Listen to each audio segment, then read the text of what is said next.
Hi and welcome to Easy Spoken English Kanji. இந்த series of வீடியோஸில் நம்ம step by ஸ்டெப்பாக ஈஸியான மெத்தடில் லாங் சென்டென்சஸ் எப்படி ஃப்ரேம் பண்ணலான்னு பார்த்துட்டு இருக்கோம்.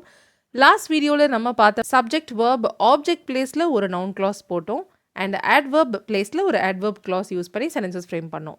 இன்றைக்கும் ஒரு டோட்டலி டிஃப்ரெண்ட் அண்ட் இன்ட்ரெஸ்டிங் பேட்டர்னில் இருக்கிற லாங் சென்டென்சஸ் ஃப்ரேம் பண்ணலாம் ஈஸியாக ஸ்டெப் பை ஸ்டெப்பாக. So without any further delay let's get started. இன்றைக்கான ஃபர்ஸ்ட் சென்டென்ஸ் பாருங்கள். இது அந்த வெப்சைட்டில் இல்லை. This is not available on the website. ரொம்ப சின்ன சென்டென்ஸ் நம்ம எல்லாருக்குமே ஃப்ரேம் பண்ண தெரியும். பட் செகண்ட் ஸ்டெப்பில் நம்ம என்ன பண்ண போகிறோம்னு பார்த்தீங்கன்னா சப்ஜெக்ட் பிளேஸில் இருக்கிற இது அந்த வேர்டு எடுத்துகிட்டு ஒரு கிளாஸ் போட்டுக்கலாம். ஓகே, ஸோ இதுக்கு பதிலாக நம்ம போடுற கிளாஸ் என்னதுன்னு பாருங்கள். நீ வைத்திருப்பது அந்த வெப்சைட்டில் இல்லை. நீ வைத்திருப்பது இதை இங்கிலீஷில் வாட் யூஸ் பண்ணி சொல்லணும். What you have is not available on the website. Okay, but இதோட நம்ம ஸ்டாப் பண்ண போகிறதில்ல. வெப்சைட்டை டிஸ்கிரைப் பண்ணி அடுத்ததாக ஒரு கிளாஸ் சொல்ல போகிறோம். ஓகே, ஸோ ஃபஸ்ட்டு செகண்ட் ஸ்டெப்பில் நம்ம பண்ண இது எடுத்துகிட்டு நம்ம போட்ட கிளாஸ், அதாவது நவுன் ப்ரொனவுனுக்கு பதிலாக நம்ம போடுற கிளாஸ் வந்து noun class. What you have அப்படின்றது அந்த சென்டென்ஸில் நவுன் கிளாஸ். பட் இங்கே நெக்ஸ்ட் சென்டென்ஸில் நம்ம என்ன பண்ண போகிறோம்னா வெப்சைட்டை டிஸ்கிரைப் பண்ணி ஒரு கிளாஸ் போட போகிறோம். வெப்சைட்டுக்கு பதிலாக ஒரு கிளாஸ் போடலைங்க. வெப்சைட்டை டிஸ்கிரைப் பண்ணி போட போகிற கிளாஸ், நவுன் ப்ரொனவுனை டிஸ்கிரைப் பண்ணி வர கிளாஸஸ்க்கு பேர் adjective clauses. இதை பற்றியும் நான் டீட்டெயில் லெசன்ஸ் ஆல்ரெடி நிறைய அப்லோட் பண்ணியிருக்கேன். அதோட பிளேலிஸ்ட் லிங்க் நான் மேலே ஐகார்டில் கொடுத்துருக்கேன், கண்டிப்பாக செக் அவுட் பண்ணி பாருங்கள். ஸோ வெப்சைட்டை டிஸ்கிரைப் பண்ணி என்ன சென்டென்ஸ் போட போகிறோன்னு பாருங்கள். நீ வைத்திருப்பது அன்று நீ குறிப்பிட்ட வெப்சைட்டில் இல்லை. நீ வச்சிருக்கிறது அன்னைக்கு நீ சொன்னல ஒரு வெப்சைட் அதில் இல்லை. ஸோ அதே சென்டென்ஸ் தான் ஃபாலோ பண்ணி எழுத போகிறோம். வெப்சைட் பக்கத்தில் நம்ம இப்போ டிஸ்கிரைப் பண்ணியிருக்கிற சென்டென்ஸை சேர்த்து எழுத போகிறோம் இந்த ஸ்டெப்பில். What you have is not available on the website. எந்த வெப்சைட்? அன்று நீ குறிப்பிட்ட, அன்று நீ மென்ஷன் பண்ண வெப்சைட்ல இல்லை. that you mentioned the other day. The other டேனா அன்னைக்கு நீ சொன்ன, அன்னைக்கு அப்படின்னு அர்த்தம். Okay, what you have is not available on the website that you mentioned the other day. Alright, so புரிஞ்சிருக்கும்னு நினைக்கிறேன், ஈஸியாக இருந்திருக்கும்னு நினைக்கிறேன். First this is not available on the வெப்சைட்டில் இருக்கிற இன்ஃபர்மேஷனும் what you have is not available on the website that you mention the other day இதில் இருக்கிற இன்ஃபர்மேஷனுக்கும் உள்ள டிஃப்ரென்ஸ் உங்களுக்கு தெரியும். அதில் இன்ஃபர்மேஷன் ரொம்ப கம்மியாக இருக்குது. நம்ம பெருசாக அதில் எந்த டீட்டெயில்ஸும் இல்லாமல் பேசுகிற குட்டி சென்டென்ஸ் அது. பட் லாஸ்ட்டாக நம்ம பேசியிருக்கிற சென்டென்ஸில் என்ன விஷயம் இல்லை, எந்த வெப்சைட், இந்த மாதிரி டீட்டெயில்ஸ்லாம் ஆட் பண்ணி பேசும்போது ரொம்ப இன்ஃபர்மேட்டிவாக அந்த சென்டென்ஸ் இருக்கும். ரைட், செகண்ட் சென்டென்ஸ் போகலாம். அவன் கிளைண்ட்ஸை இம்ப்ரெஸ் பண்ணான். He impressed the clients. இப்போ ஹீ எடுத்துகிட்டு சப்ஜெக்ட் பிளேஸில் இருக்கிற ஹீ அப்படின்ற ப்ரொனவுன் எடுத்துகிட்டு அங்கே ஒரு கிளாஸ் போடலாம். அவன் செஞ்சது கிளைண்ட்ஸை இம்ப்ரெஸ் பண்ணுச்சு. ஓகே, அவன் தான் இம்ப்ரெஸ் பண்ணான் அப்படின்னு சொல்லி ஃபர்ஸ்ட் சென்டென்ஸில் சொன்னோம்.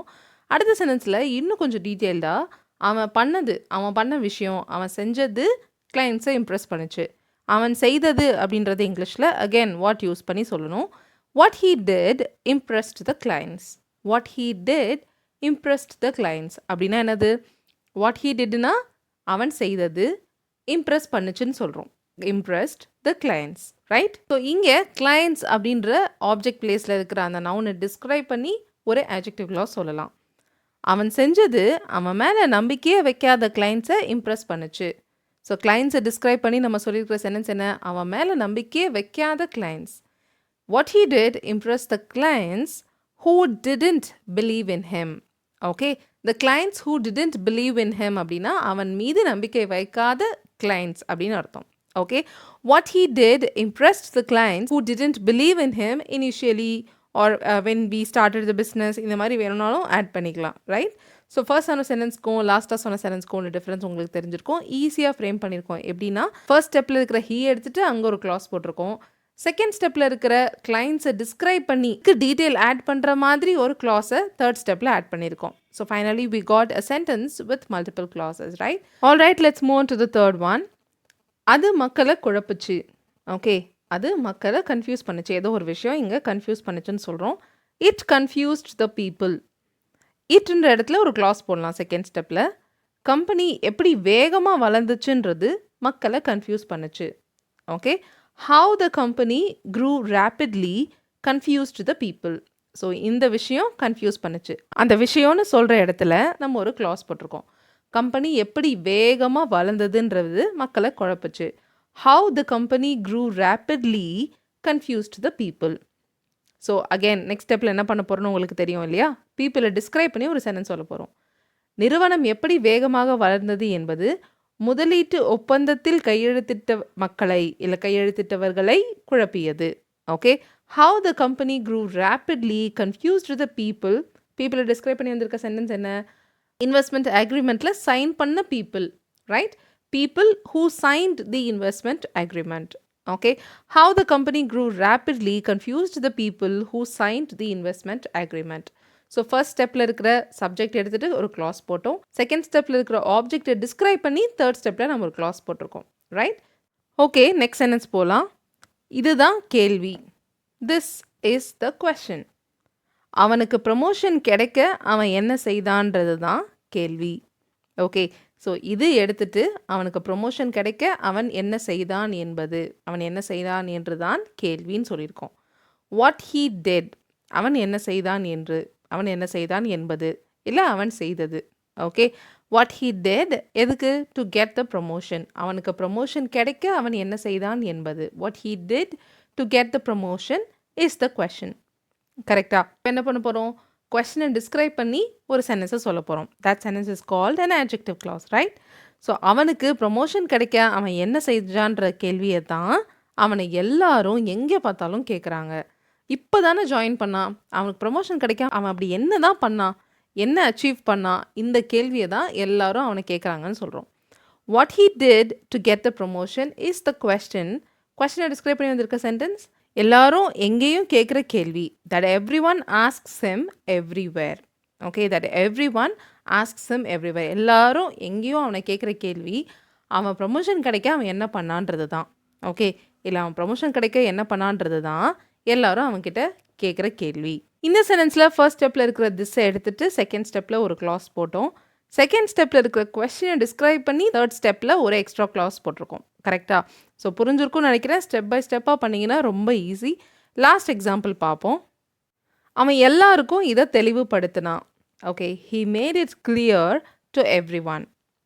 அவன் எல்லாருக்கும் இதை தெளிவுபடுத்தினான். He made it clear to everyone. He எடுத்துகிட்டு ஒரு கிளாஸ் போடலாம்.